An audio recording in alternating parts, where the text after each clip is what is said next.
ये है जी पानी की व्यवस्था गायों के लिए। इसमें चूना जो है ना, चूना होता जो, उसके लिए पाइप तय कर रखी। कैल्शियम जाता है पानी के थ्रू गाय के पेट में, कैल्शियम जाता है तो कैल्शियम की पूर्ति हो जाए। इससे जो गाय दूध देती हो ना, उसमें कैल्शियम की कमी हो जाए अगर, तो ये चूना बहुत अच्छा काम है।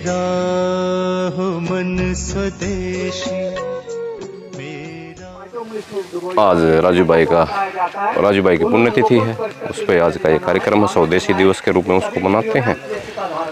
तो ये गाय का गोबर और गौमूत्र से लेप किया है। तो ये पूरा कार्यक्रम आप लोगों को देखते हैं। ये प्रदीप भाई है सामने, ये राजू भाई के छोटे भाई हैं। के साथ में सब लोग प्राणायाम का क्रम करेंगे। लंबी गहरी सांस लेंगे, सांस को थोड़ा देर रोकना है, धीरे।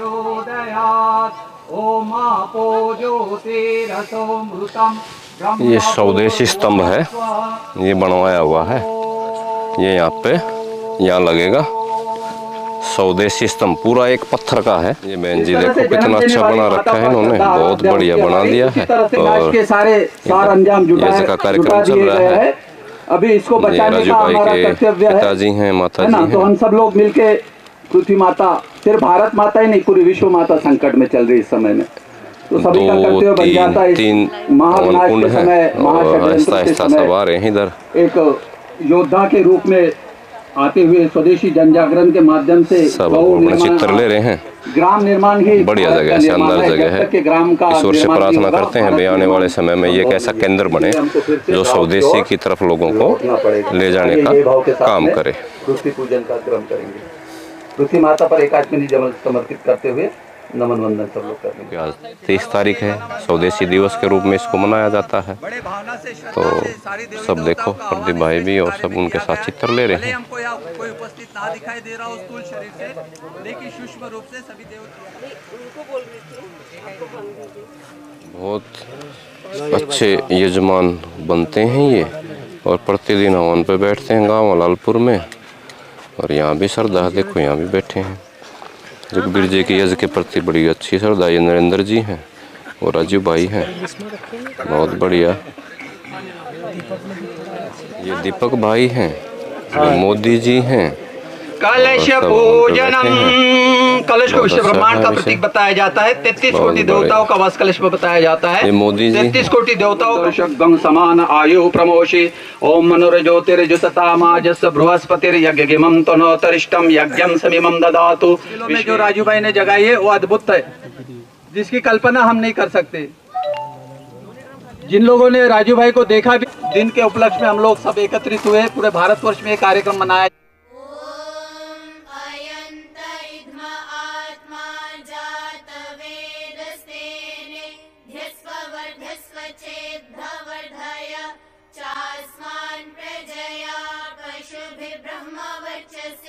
नान्नाद्येन समेधय स्वाहा इदमग्नये जातवेदसे इदन्न मम ॐ अयन्त इद्म आत्मा जातवेदस्तेने ध्यस्व वर्धस्व चेद्धवर्धय चास्मान् प्रजया पशुभिः ब्रह्मवर्चसे नान्नाद्येन समेधय स्वाहा इदमग्नये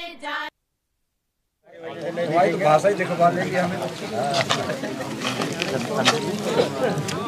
सब देशभक्त इकट्ठे हो गए हैं और राजीव भाई की समाधि के सामने सब एक अपना चित्र लेना चाहते हैं।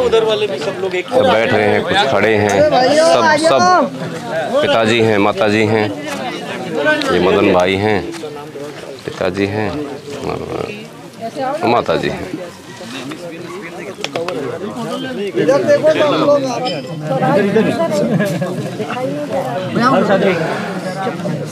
सब बैठे हैं और सबका एक बड़ा ग्रुप फोटो होगा ये यहाँ पे। भारत माता की जय। राजीव भाई ये कारीगर है। चलो बहुत बढ़िया, मैं लेता हूँ अब अच्छे से।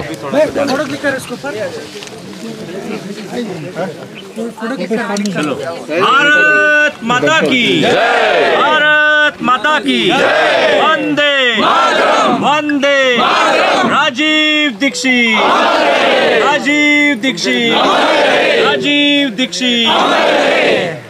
इंकलाब जिंदाबाद, इंकलाब जिंदाबाद। भारत माता की जय, भारत माता की जय। वंदे मातरम, वंदे मातरम। राजीव भाई ठीक है, भोजन तो पूछो तो रेडी है, भोजन करवाते हैं।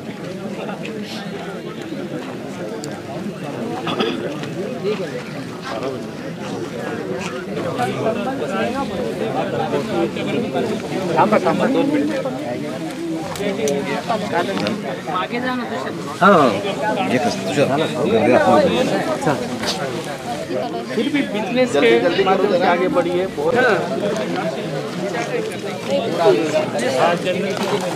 एवं प्रकाश जी हैं, माता जी का पिताजी का आशीर्वाद ले रहे हैं और बहुत अच्छे व्यक्तियों में से हैं।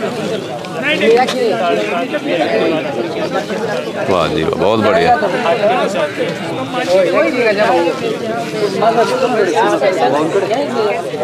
ये नरेंद्र भाई हैं, बहुत बढ़िया, बहुत बढ़िया। क्रेन आ गई है, वो जो स्वदेशी स्तंभ है उसको ये अपनी जगह पे फिट करेगी उठा करके, क्योंकि बहुत भारी पत्थर से वो बनी हुई है। वहाँ पे जैसे मैंने सुबह दिखाया था वहाँ पे लगेगा वो। अब उसकी धुलाई वगैरह चल रही है, वॉशिंग होगी। देखो बढ़िया लगता है,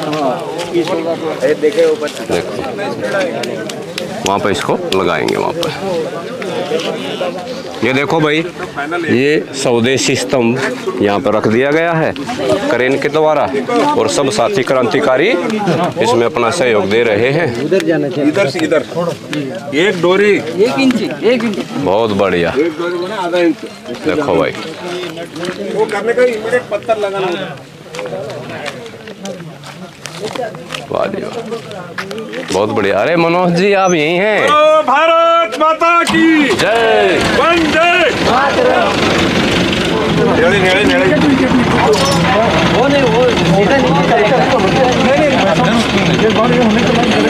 अरे डब जाए,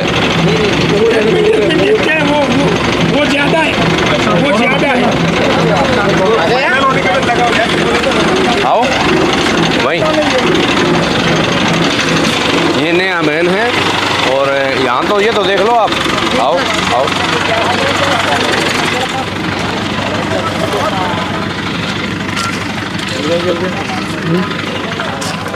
माझे एवढंच नाही केलं आता।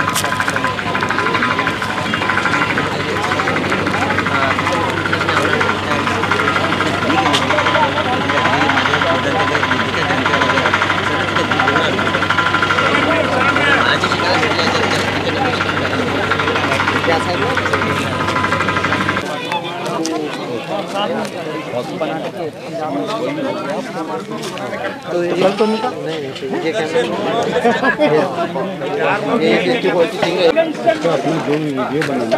इधर उधर ना भटके। एक बार इस सिस्टम से दौड़ना चाहिए, चारों तरफ खड़े होते, अच्छा भी लगे, अच्छा भी लगे। ये इंस्ट्रक्शन देते रहना पड़ेगा लगातार।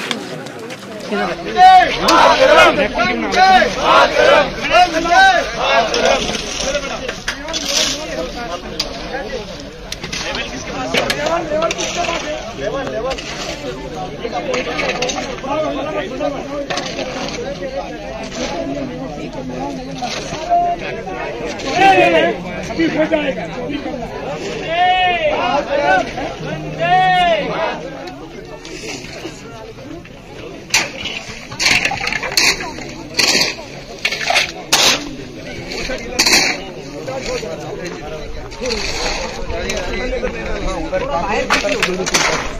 इधर नहीं डालना, उधर ही।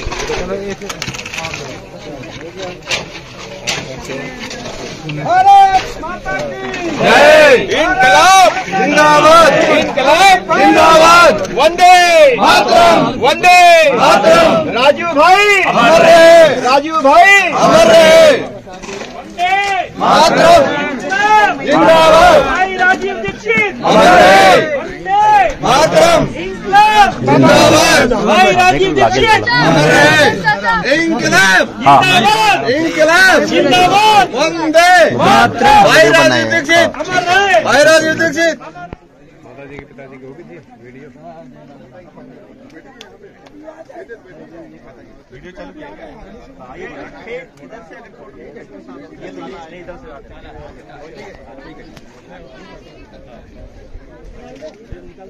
बेटा मैं क्या पूछ रहा हूँ आप डालो कॉमेंट डाल दो भारत माता की जय वंदे मातरम वंदे मातरम भारत माता की जय वंदे मातरम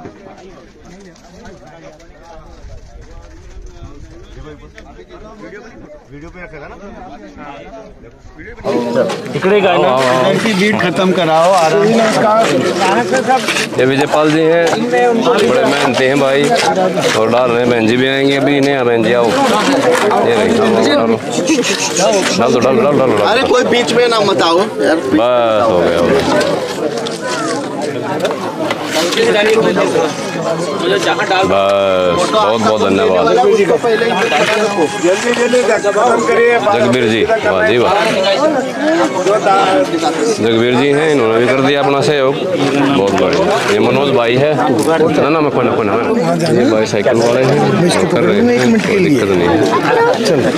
कोई बात ना, मैं चाहता हूँ तू मान तो जा कर मेरी बात, इसमें रिकॉर्ड हो। डालने चाह रहे हूँ बस करो एक बस बस, चलते रहो चलते रहो चलते रहो। नहीं एक ही बार डालना है। थोड़ा सहयोग दे दो बस, थोड़ा थोड़ा। अरे भाई जी 10 जगह पे मत करो आप लोग। ये बाबूजी हैं, वो देख रहे भाई हैं, सब बैठे हैं, बहुत बढ़िया। करने वालों के बीच में आप नहीं बोल सकते।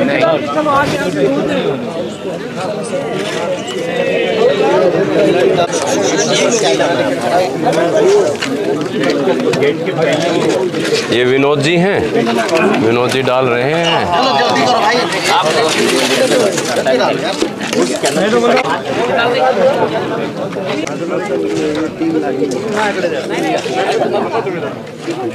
ये बांस का पेड़ है, देखो कितना शानदार है। ये चारों साइड खेत अपने हैं, उधर हल्दी है, सब कुछ सब। और विजयपाल भाई मेरी बनाने लग रहा है।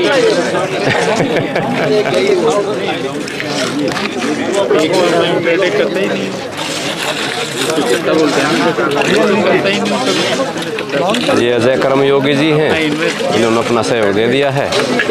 वाह जी वाह।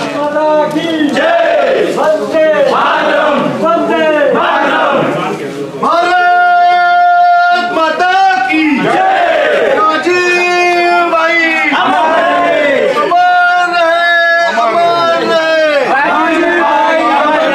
कि बैठे हैं और काम कर रहे हैं भी चला जाएगा।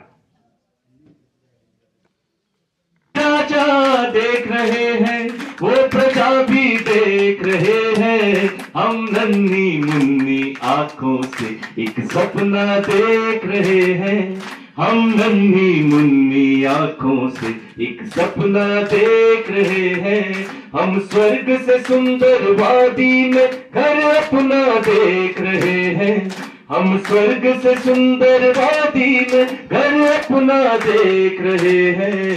हम नन्ही मुन्नी आंखों से एक सपना देख रहे हैं। वही ऋषि मुनि और ज्ञानी है, वही वीर साहसी दानी है। सब अपना फर्ज निभाते हैं और ज्ञान का मार्ग बताते हैं। कोई भूखा हो ना प्यासा हो, जीवन की ये अभिलाषा हो। हम भारत माँ के दामन में सब खुशियाँ देख रहे हैं। हम भारत माँ के दामन में सब खुशियाँ देख रहे हैं। हम नन्ही मुन्नी आंखों से एक सपना देख रहे हैं। हम नन्ही मुन्नी आंखों से एक सपना देख रहे हैं।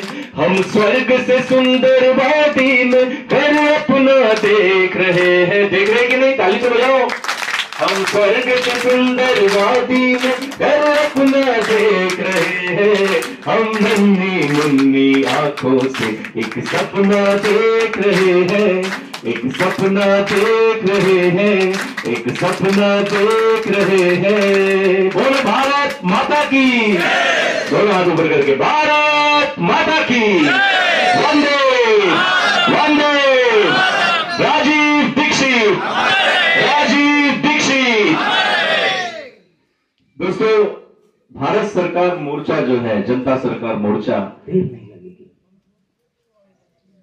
बहुत लोगों की बातें हमको सुननी है, ज्यादा समय न लेकर के आप सबको मैं बहुत शुभकामना देता हूं और ये अपेक्षा करता हूं कि देश की जो दिक्कतें हैं आप सबके माध्यम से पूरी होंगी और राजीव भाई के सपने हम लोग पूरे करेंगे। बहुत धन्यवाद। वंदे मातरम।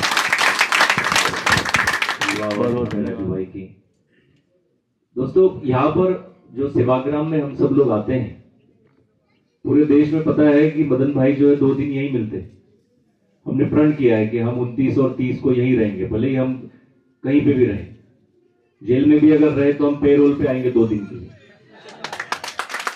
तो 2 दिन के लिए हमको जो है भेजिए यहाँ पर। तो ये इसलिए आते हैं हम लोग यहाँ पर कि जिस तरह से अरविंद भाई ने कहा कि ऐसा कोई काम ही नहीं है। आज भी मैं उसी काम में लगा हूं और बढ़ते दम तक रहूंगा, ये मेरी आशा है। तो मैं प्रदीप भाई से निवेदन करता हूं कि वो आंदोलन के उस वक्त के कुछ किस्से हमको बताएं। इस पूरे सत्र में कुछ ऐसी बातें हम आने वाले आए हुए सभी साथियों को वंदे मातरम। आज उनकी पुण्य स्मृति, आज उनका जन्म दिवस भी हम मनाते हैं और उनका अवसान दिवस भी मनाते हैं। इसलिए हम सब जो इस विचार से जुड़े हुए हैं, उनके लिए तो आज का दिन काफ़ी महत्वपूर्ण है। पूरे देश भर में काफ़ी जगह आज के दिन आयोजन हो रहे हैं। करीब करीब 20-22 जगहों की लिस्ट तो मेरे पास है। कहीं सभाएं हो रही हैं, कहीं पर स्कूल कॉलेजों में, कहीं पर सार्वजनिक ढंग की सभाएं हैं और व्यक्तिगत तौर पर तो जो कार्यकर्ता अपने घरों में करते हैं वो तो करते ही। आज के दिन काफ़ी लोग उनको अपना गुरु मानकर, उनको अपना मित्र मानकर, कोई उनको अपना भगवान मानकर, सबकी अपनी अपनी एक सोचने का नज़रिया है, सबने अपने अपने देखने का एक तरीका है। जो भी उनको अपना सर्वस्व मानकर करते हैं वो तो करते ही हैं। हम सब के लिए भी आज का दिन वापस एक पुनरावृत्ति का दिन है। सब लोग यहाँ आते हैं, सारे कार्यकर्ता आते हैं, मिलते हैं, जुलते हैं। इसलिए हम लोगों ने जो एक परिपाटी बनाई, कोई बहुत औपचारिक कार्यक्रम की परिपाटी नहीं बनाई है। कोई शुरू के 1-2 सालों में लगा कि जो बहुत सारे लोगों को लगा कि इनको बुलाइए, उनको बुलाइए, ये बहुत बड़े बोलने वाले हैं, वो बड़े बोलने वाले हैं, ऐसा है वैसा है। तो 1-2 साल तो बुलाया, लेकिन फिर हमको ऐसा लगा कि व्यक्तिगत तौर पर मैं तो इस बात से सहमत हूं कि पिछले 20 साल में, 50 साल में राजीव भाई जैसा बोलने वाला तो कोई नहीं हुआ है।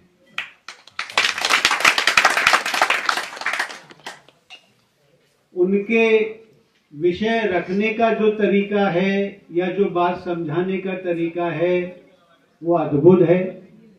इसलिए अब इससे ज्यादा किसी को क्या सुने, मतलब मैं व्यक्तिगत तौर पर ऐसा मानता हूं कि इससे ज्यादा किसी को सुनने की जरूरत नहीं है। ये कोई छोटापन नहीं है।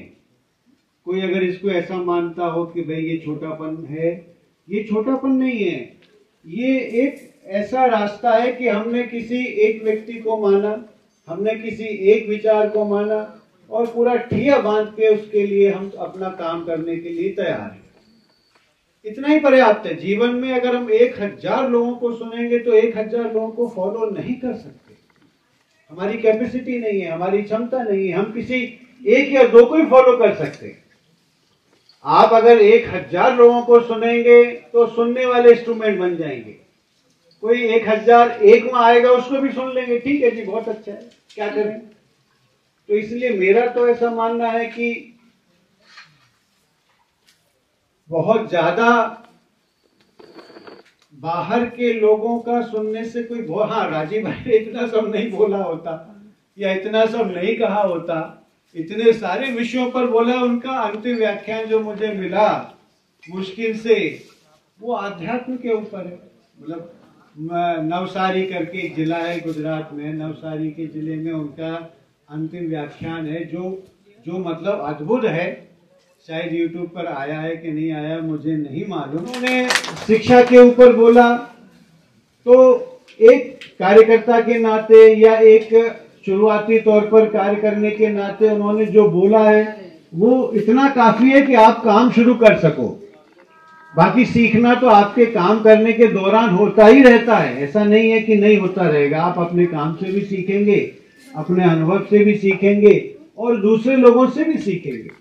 लेकिन ज्यादा सुनना और काम ना करना, उसमें मतिभ्रम भी होगा और आप डिसीजन भी नहीं ले पाएंगे कि हमें किस दिशा में जाना है, कहाँ जाना है, कैसे जाना है। तो मेरा ये मानना है कि हम सेवाग्राम के कार्यक्रमों में बहुत अनौपचारिक ढंग से ही बातचीत करते हैं, सबकी सुनते हैं और सबको सुनाते हैं।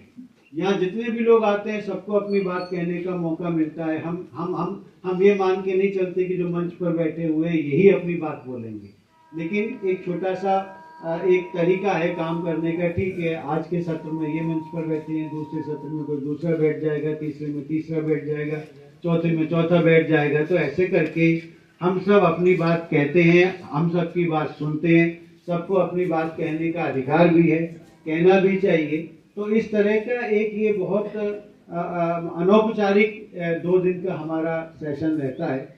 और दूसरी कोशिश हमारी ये रहती है कि भाई जिन 4-5 विषयों पर 6 विषयों पर राजीव भाई ने बोला है, स्वदेशी कृषि पर बोला है, स्वदेशी उद्योग पर बोला है, उसके बाद स्वदेशी शिक्षा पर बोला है, स्वास्थ्य के ऊपर बोला है, कानून के ऊपर बोला है, सभ्यता संस्कृति के ऊपर बोला है। ये 5, 6, 7 विषय हैं जो उनके स्वदेशी ज्ञान विज्ञान पर बोला है। तो इन सारे विषयों पर जो बोला है उस आधार पर हम कुछ आगे कर सकते हैं, तो हमें उसके बारे में सोचना चाहिए और उसके बारे में काम करना चाहिए जितना हो सके।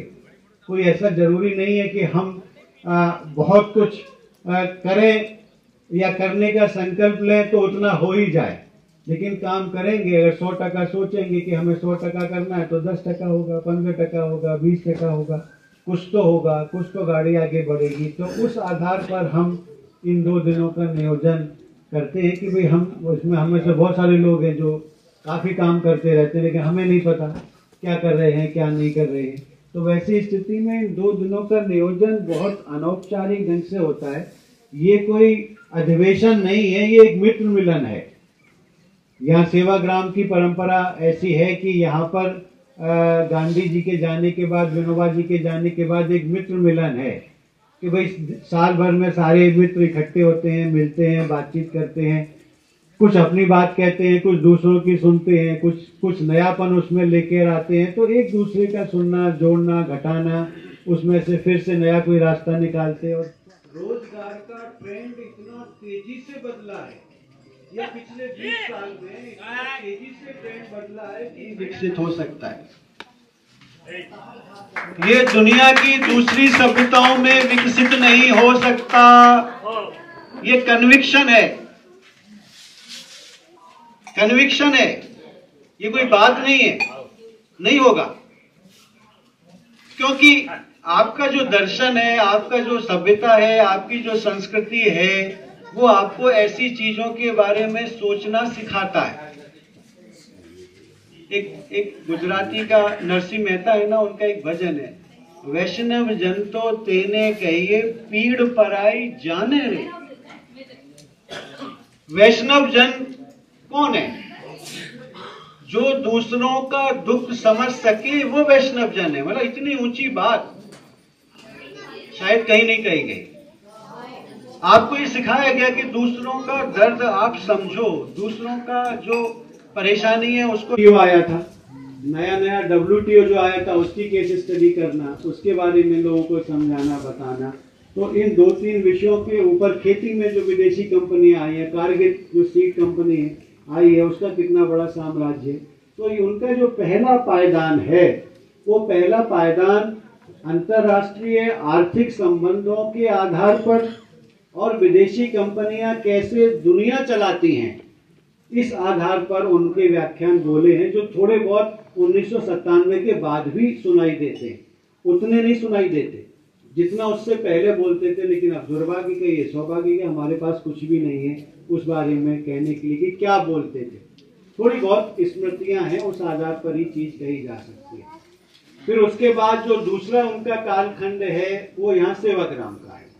1996-97 से लेकर 97 में यहाँ पर आए, 97 से लेकर 2008 तक, ऐसा समझिए जो कालखंड है ये सेवाग्राम का कालखंड है। सेवाग्राम में आने के बाद जो उनका विचार है उसमें विदेशी कंपनियों, जब हम विदेशी कंपनियों की बात करते थे तब हम कहा करते थे कि भाई विदेशी कंपनियों का सामान मत लो, स्वदेशी कंपनियों का लो, और स्वदेशी कंपनियों का ना लो तो ग्रामोद्योग का ले लो। इतनी ही समझ थी कि नहीं ऐसा नहीं तो ऐसा कर लो। लेकिन सेवाग्राम में जब हमारा आना हुआ तो यहाँ धर्मपाल जी करके जो इतिहासकार रहते थे उनके साथ जो अध्ययन करना हुआ उसमें जो राजीव भाई की समझ बनी, इसलिए हमने अपने ज्ञान विज्ञान को अधूरा मान लिया क्योंकि हमको लगा कि यही पूरा है। तो ये जो ड्रॉबैक हुआ है इस पर हम कुछ काम कर सकते हैं क्या? हमारे पास पुराना बहुत कुछ है लेकिन हमको ये नहीं पता कि वो कितना उपयोगी है कितना नहीं है। अगर उपयोगी नहीं है तो ढोल पीटने से कोई फायदा नहीं है। अगर उपयोगी नहीं है और अगर उपयोगी है तो उस पर काम करना चाहिए। तो वो रास्ते हमारे सामने नहीं खुलते। तो इसलिए हमें उन सब विषयों पर गंभीरता से काम करना पड़ेगा, गंभीरता से सोचना पड़ेगा। ये सेंटर मुझे ऐसा लगता है, मेरी कल्पना तो जहाँ तक जाती है कि अगले 20 साल में इस तरह की थियोलॉजी के ऊपर काम करेगा और इस तरह के दर्शन को विकसित करेगा कि 2050 या 2075 या इस पूरी शताब्दी के अंत तक हिंदुस्तान को कैसा होना चाहिए। इतना बारीक लेवल पर हम जाना चाहते हैं, इतने बारीक लेवल पर विश्लेषण करना चाहते हैं सभी विषयों पर, ताकि उसमें से जो उपयोगी है वो लीजिए, जो उपयोगी नहीं है उसको किनारे रख दीजिए कि भाई ये हमारे काम का नहीं है। था 2000 साल पहले हम ऐसे थे, ठीक है भाई, अब तो नहीं है ना। अब जहाँ पर है वहाँ से आगे सोचो, वहाँ से आगे करो, क्या करना है, कैसे करना है। तो उस आधार पर हम कोई एक बड़ा काम खड़ा कर सकें, इसके लिए हम इस केंद्र की स्थापना करना चाहते हैं, इसमें काम करना चाहते हैं। समय लगेगा, धैर्य के साथ काम करना है, कोई जल्दबाजी नहीं है, हथेली पर सरसों लेके काम नहीं होता है। ये काम बहुत लंबे पीरियड के हैं, उस आधार पर हमको उनको डेवलप करना होता है। तो उस आधार पर इस केंद्र की हम कल्पना करते हैं और उसके निर्माण में धीरे धीरे धीरे धीरे चींटी चाल से, मतलब कछुए की चाल से धीरे धीरे धीरे धीरे, और मुझे लगता है कि वो होना भी चाहिए। कल्पना करिए अगर मैं कहीं से 50-100 करोड़ रुपए लेकर आऊं और यह बिल्डिंगें खड़ी कर दूं तो ये तो हाँ यार खड़ा हो गया, लेकिन उसमें विचार ही नहीं है किस काम का है वो। तो जैसे जैसे विचार डेवलप होता है, जैसे जैसे मैच्योरिटी डेवलप होती है, वैसे वैसे चीजें अपने आप डेवलप होती जाती है, अपने आप वो आकार लेती जाती है और उस रूप में फिर वो आगे बढ़ती जाती है। तो उस आधार पर हम इन चीज़ों को लेकर चलना चाहते हैं सब लोग। मेरी तो यही कल्पना है कि भाई जितने भी राजीव भाई को फॉलो करते हैं या मानते हैं उन सबका ये कर्तव्य है। जो नहीं मानते हैं उनके कर्तव्य पर आप कुछ भी प्रश्न चिन्ह नहीं लगा सकते। जो आदमी सोया हुआ है उसको आप नहीं कह सकते भाई तू सपना देख और काम कर, लेकिन जो जगा हुआ है उससे कह सकते हो कि भाई आप सपने देखो और काम करो।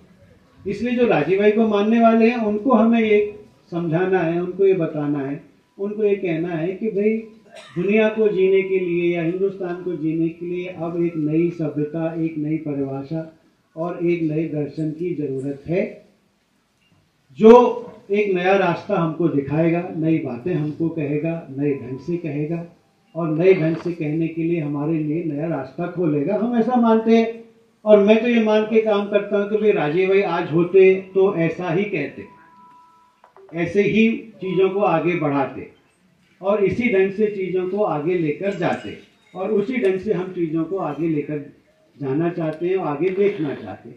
समय लगेगा, लेकिन समय लगाने के लिए तैयार होना चाहिए, क्योंकि ये लड़ाई कोई 2-4 साल की लड़ाई नहीं है।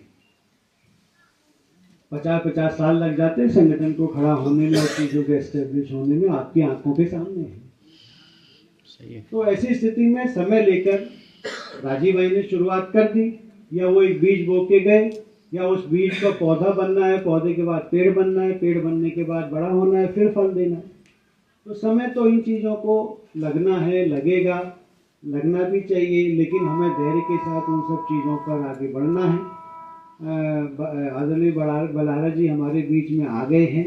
मैं अब मदन भाई से गुजारिश करूंगा कि उनका स्वागत करें और आगे की कार्रवाई के लिए आगे कल भी हम इस विषय पर बात करेंगे। इस विषय पर संक्षेप में मैंने आपको बताया है, लेकिन आगे लगा तो कल 1-2 घंटे के अंदर और विस्तार से हम इन विषयों पर बात करेंगे। आपसी वाद संवाद में या आपसी सेशन में भी अगर हम बात, इसी के साथ साथ कुम्हारों के साथ साथ भी हम बढ़ई, लोहार, ऐसे जितने भी कलाकार हमारे देश में हैं उनकी भी साथ साथ बनाते जाए। हमारे यहाँ पर एक ऐसे कारपेंटर, एक बढ़ई मुंबई से आए हुए हैं, दीपक विश्वकर्मा जी, पूरे फैमिली के साथ में, परिवार के साथ में, बच्चे और पत्नी के साथ में। उन्होंने बाबूजी के लिए एक बहुत अच्छा टेबल बना के लाया है।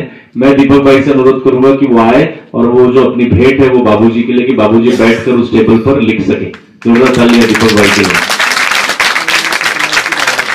दोस्तों, जो सपना एक है, हाँ,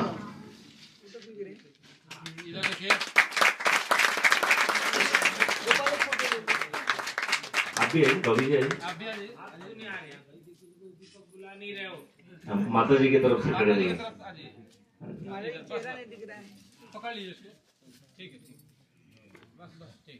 दोस्तों, ये प्यार है इनका, एक सद्भावना है हमारे लिए। तो वो मुंबई से इसको कैरी करते हुए हमारे पास लेकर आए थे। उन्होंने बड़ा आग्रह किया था कि मैं बाबूजी को एक भेंट देना चाहता हूँ अपने तरफ से, की माला देकर उनका स्वागत करें।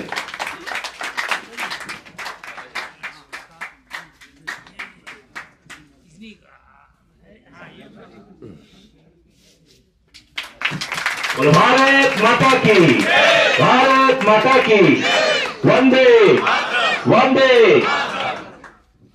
दोस्तों आइए, बल्लार साहब आइए। मैं मंच पर आमंत्रित करना चाहता हूं बल्लार साहब को कि वो आए और हमको भी ऐसे कोई षड्यंत्र के बारे में बताए, जो षड्यंत्र आप जगह जगह जाकर लोगों से बता रहे हैं। दोस्तों, राजू भाई के प्रेरणा से पूरे देश भर में आपने देखा कि कई ऐसे नए नए चेहरे और नए नए लोग आपको दिखाई दिए, जिन्होंने राजू भाई का फोटो लगाकर, उनका विचार लेकर, उनके आदर्श लेकर और उनके जैसी सामाजिक भावना लेकर, समाज को जागृत करने की भावना लेकर वो कूद पड़े जी जान से। चाहे वो बीआरसी हो, चाहे वो नीलेश ओझा जी हो, चाहे वो बल्लारा जी हो, चाहे डॉक्टर नहीं अपने तरुण कोठारी जी हो, मदन भाई रह गए, मैं तो हूं ही। हम सब ने मिलकर वैक्सीन के लिए मैंडेट हटाने के लिए, और हमने सरकार से बहुत लड़ाई लड़ी, कई बार जेल में भी गए और कई बार जेल में खुद होकर भी गए, और खुद होकर जाने के बाद में भी उनको 3 बजे हमको बाइज्जत छोड़ना पड़ा और खुद बुलाकर रात को व्यवस्था करनी पड़ी खाने की, भोजन की, बस की रात को 3:30 बजे। ऐसे दिल्ली में भी हम लोगों ने बहुत सारे तहलके मचाए हैं इस पूरे वैक्सीन के दौरान। और ऐसे ही जो है बल्लारा साहब हमारे बीच में है, एक बार जोरदार तालियों से और फिर उनको इंकलाब जिंदाबाद। बाबूजी और माताजी को और प्रदीप भाई और सभी क्रांतिकारी साथियों के चरणों में प्रणाम करता हूं। मेरा नमन स्वीकार करें। और मेरी माताएं, बहनें, जितने साथी और बैठे हैं उन सबको भी मेरा प्रणाम। भारतवर्ष से, पूरे भारतवर्ष से आप लोग यहाँ पहुंचे हैं। मैं भी इस सरजमी को चूमना चाह रहा था। हालांकि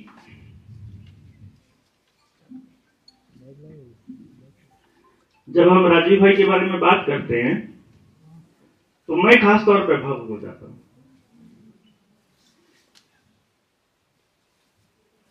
और यहां तो आपके बीच बैठा हूं, तो आप मेरी अंतर्मन को सुन पा रहे होंगे। मैं 2012 में सरकारी नौकरी छोड़कर चला था।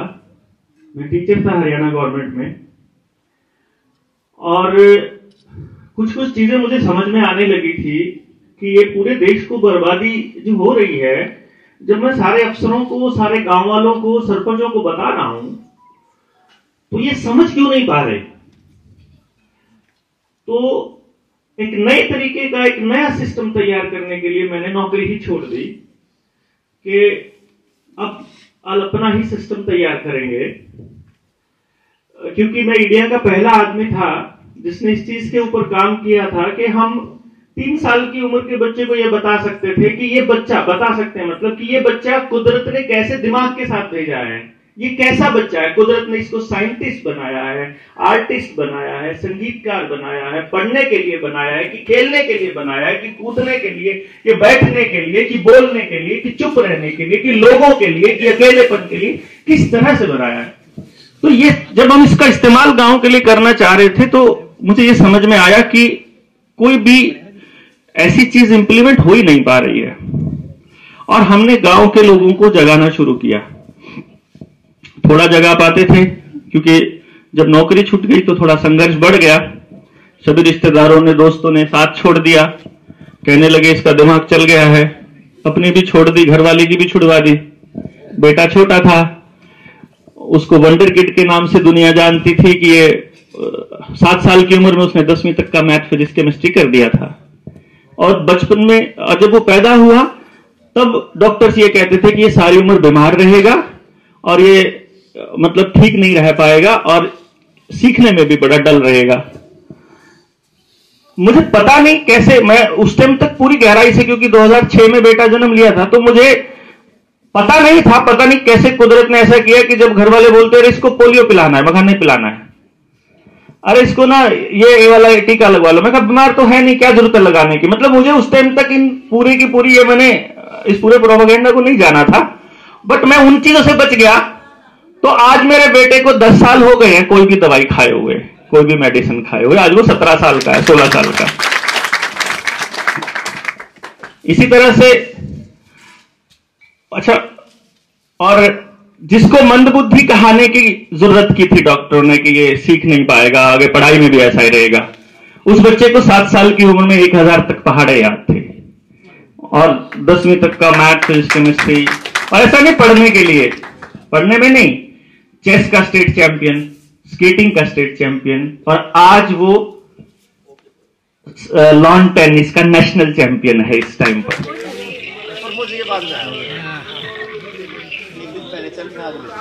ये राजीव भाई और इनकी टीम है पूरी, बहुत विद्वान आदमी है और माताजी पिताजी के साथ हैं, फोटो ले रहे हैं मेमोरी। आप आओ, आ जाओ, आ जाओ, आ जाओ। ये हमारा लिए बहुत बढ़िया, ये मेरा लिए। चलो जी, ये भाई है पानीपत से। अच्छा, इनका नंबर दिया था आपने? हाँ हाँ हाँ जी, पाली गुरुकुल से का संपर्क था जो। ये सत्यनारायण जी हैं। चलो बहुत बढ़िया, चलो जी, चलो सत्यनारायण भाई, हो गया।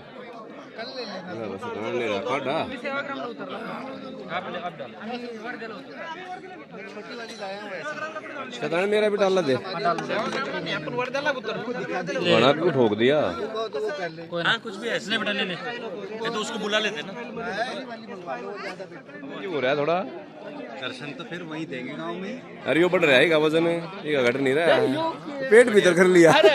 ये लगता है थोड़ा हो रहा है तू बढ़िया अच्छा लगे मतलब देख के। इनकी तो कह रहे हैं सही रहे कभी फिट कतई उसे दिखे हैं कि गोबर से बनी हुई गोल गोल मनियों की माला है, तो उस माला को चढ़ाकर आप लोग पहले इस सत्र की शुरुआत करेंगे। आइए